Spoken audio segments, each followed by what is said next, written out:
ನಾಡಿನಾದ್ಯಂತ ಸುಗ್ಗಿ ಹಬ್ಬದ ಸಂಭ್ರಮ ಮನೆ ಮಾಡಿದೆ. ಇವತ್ತು ಗವಿ ಗಂಗಾಧರೇಶ್ವರನಿಗೆ ಸೂರ್ಯರಶ್ಮಿ ಕಿರಣ ಸ್ಪರ್ಶವಾಗಲಿದೆ.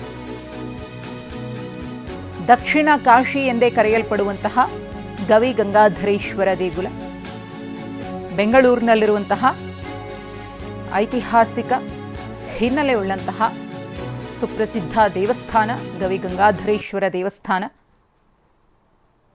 ಸಂಜೆ 5:02 ಸೂರ್ಯರಶ್ಮಿ ಕಿರಣ ಶಿವಲಿಂಗವನ್ನು ಸ್ಪರ್ಶ ಮಾಡಲಿದೆ. ಸಂಜೆ 5:05 ಪೂಜೆ ನೆರವೇರಲಿದೆ. 2 ರಿಂದ 2:15 ಸೂರ್ಯರಶ್ಮಿ ಕಿರಣ ಸ್ಪರ್ಶವಾಗುತ್ತೆ. ಇನ್ನು ಹೆಚ್ಚು ಹೊತ್ತು ಸೂರ್ಯರಶ್ಮಿ ಕಿರಣ ಶಿವಲಿಂಗವನ್ನು ಸ್ಪರ್ಶಿಸಿದರೆ ಒಳಿತಾಗುತ್ತೆ ಎಂಬ ನಂಬಿಕೆ ಇದೆ. ಕ್ಷಿಪ್ರವಾಗಿ ಪೂಜೆ ಆದರೆ ಅಡೆತಡೆಗಳು ಬರುವ ಸಾಧ್ಯತೆ ಇದೆ ಅಂತ ಹೇಳಿ ಈಗಾಗಲೇ ಮಾಹಿತಿಯನ್ನು ಕೂಡ ಕೊಟ್ಟಿದ್ದಾರೆ. ಸೂರ್ಯರಶ್ಮಿ ಕಿರಣ ಶಿವಲಿಂಗವನ್ನು ಸ್ಪರ್ಶಿಸಲಿದೆ ಸಂಜೆ.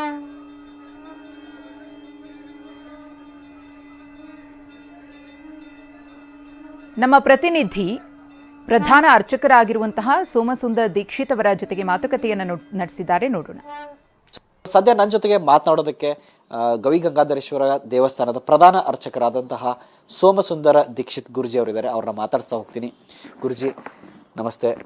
ಈಗ ಸಂಕ್ರಾಂತಿ ಬಂತು. ಸಂಕ್ರಾಂತಿಯಂದು ಗವಿ ಗಂಗಾಧರೇಶ್ವರ ದೇವಸ್ಥಾನದ ವಿಶೇಷ ಪೂಜೆ ಪುನಸ್ಕಾರಗಳು ನಡೆಯುತ್ತೆ. ಸೊ ಏನೆಲ್ಲ ಪೂಜೆ ಪುನಸ್ಕಾರಗಳು ಮಾಡ್ತಾ ಇದ್ದೀರಿ?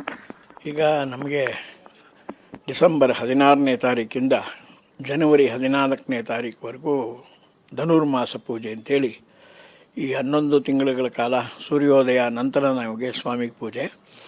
ಈ 1 ತಿಂಗಳು ಋಷಿ ಪೂಜೆ ಅಂತ ನಾವು ಹೇಳ್ತೀವಿ. ಅದೇ ರೀತಿಯಾಗಿ ಸೂರ್ಯೋದಯಕ್ಕೆ ಮುಂಚೆ ಸ್ವಾಮಿಗೆ ಅಭಿಷೇಕ ಅಲಂಕಾರ ನೈವೇದ್ಯಾದಿಗಳನ್ನು ಮಾಡಿ 6 ಗಂಟೆ ಒಳಗಡೆ ಮಂಗಳಾರತಿ ಮಾಡಿ ದೇವರಿಗೆ ಎಲ್ಲ ಭಕ್ತಾದಿಗೆ ಪ್ರಸಾದ ಕೊಡುವಂಥ ವ್ಯವಸ್ಥೆ ಈಗ 15 ತಿಂಗಳಿಂದ ನಡೀತಾ ಬಂದಿದೆ. ಸ್ವಾಮಿಗೆ ಬೆಳಗ್ಗೆ ವಿಶೇಷವಾಗಿ ಅಭಿಷೇಕ ಮಾಡಿ ಈ 1 ತಿಂಗಳುಗಳ ಕಾಲ ಸ್ವಾಮಿಗೆ ಪೊಂಗಲ್ ಬಿಟ್ಟು ಬೇರೆ ಯಾವುದೂ ನೈವೇದ್ಯ ಮಾಡಲ್ಲ. ಬರೀ ಪೊಂಗಲೇ ನೈವೇದ್ಯ ಮಾಡಿ ಅದು ಭಕ್ತಾದಿಗಳಿಗೆ ಪ್ರಸಾದ ಅಂತ ಹಂಚೋ ಒಂದು ವೈಶಿಷ್ಟ್ಯತೆ ನಡೆಸ್ಕೊಂಡ್ಬಂದಿದೆ. ಸ್ವಾಮಿಗೆ ವಿಶೇಷವಾಗಿ 1 ತಿಂಗಳಿಂದ ಏನು ನಡೀತಿತ್ತು ಅದಕ್ಕಿಂತ ಹೆಚ್ಚಿನ ರೀತಿಯಲ್ಲಿ ಸ್ವಾಮಿಗೆ ಅಭಿಷೇಕ ಮಾಡಿ ವಿಶೇಷವಾದ ಅಲಂಕಾರ ಮಾಡಿ ಸೂರ್ಯೋದಯ ಆದಮೇಲೆ ಸಂಕ್ರಮಣದ ಕಾಲ ಅಂತ ನಾವು ಹೇಳ್ತೀವಿ. ಅದು ಸಾಯಂಕಾಲ 5:02 ನಮಗೆ ದಕ್ಷಿಣಾಯಣನೇ ಸಂಕಲ್ಪ ಇರುತ್ತೆ.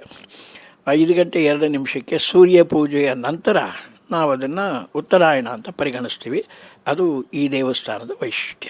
ಗುರುಗಳೇ, ಪ್ರತಿ ವರ್ಷ ಜನವರಿ 14ಕ್ಕೆ ಒಂದು ಸಂಕ್ರಾಂತಿ ಹಬ್ಬ ಆಚರಣೆ ಮಾಡ್ತಿದ್ರು. ಆದರೆ ಈ ವರ್ಷ ಜನವರಿ 15ಕ್ಕೆ ಒಂದು ಆಚರಣೆ ಮಾಡ್ತಿದ್ರು. ಏನು ಚೇಂಜಸ್ ಇದು? ನಮ್ಮಲ್ಲಿ ಈಗ ಮಾಸಗಳು ಬಹಳ ಬೇಗ ಬರ್ತಾ ಇದೆ. ಉದಾಹರಣೆ ಈಗ ನೋಡಿ, ನಮ್ಮಲ್ಲಿ ಮಾಘಶುದ್ಧ ಪೌರ್ಣಮಿ ಅನ್ನೋದು ಮಾರ್ಚ್ ಮಾಸದಲ್ಲಿ ಬರ್ತಿತ್ತು. ಆಗ ನಾವು ಬ್ರಹ್ಮೋತ್ಸವ ಶಿವರಾತ್ರಿಗಳ ನಡೀತಿತ್ತು.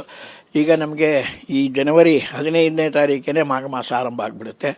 ಮಾಘಶುದ್ಧ ಸಪ್ತಮಿ ನಮ್ಮ ದೇವಸ್ಥಾನದಲ್ಲಿ ಬ್ರಹ್ಮೋತ್ಸವ ಆರಂಭ ಆಗುತ್ತೆ. ಮಾಘಶುದ್ಧ ಪೌರ್ಣಮಿ 1ನೇ ತಾರೀಕು, ಫೆಬ್ರವರಿ 1ನೇ ತಾರೀಕು ಬ್ರಹ್ಮೋತ್ಸವ, 18ನೇ ತಾರೀಕು ಶಿವರಾತ್ರಿ. ಅಂದರೆ ಫೆಬ್ರವರಿ ಮಾಸದಲ್ಲೇ ನಮ್ಮ ಎಲ್ಲ ಕಾರ್ಯಕ್ರಮಗಳು ಮುಗಿದೋಗುತ್ತೆ. ಅದರಿಂದ ಮಾಸ ಸ್ವಲ್ಪ ಮುಂದೆ ಬಂದಿರೋದ್ರಿಂದ ಈ ಒಂದು ಸಂಕ್ರಮಣ ಕೂಡ 1 ದಿನ ಮುಂದೆ ಹೋಗಿದೆ. ಇನ್ನು ತದನಂತರ ಎಲ್ಲ ವಿಶೇಷವಾಗಿ ನಡ್ಕೊಂಡು ಹೋಗುತ್ತೆ. ಕ್ಯಾಮ್ರಾ ಪರ್ಸನ್ ಗುರುಚರಣ್ ಸಿಂಗ್ ಜೊತೆ ನಟರಾಜ್, TV9 ಬೆಂಗಳೂರು.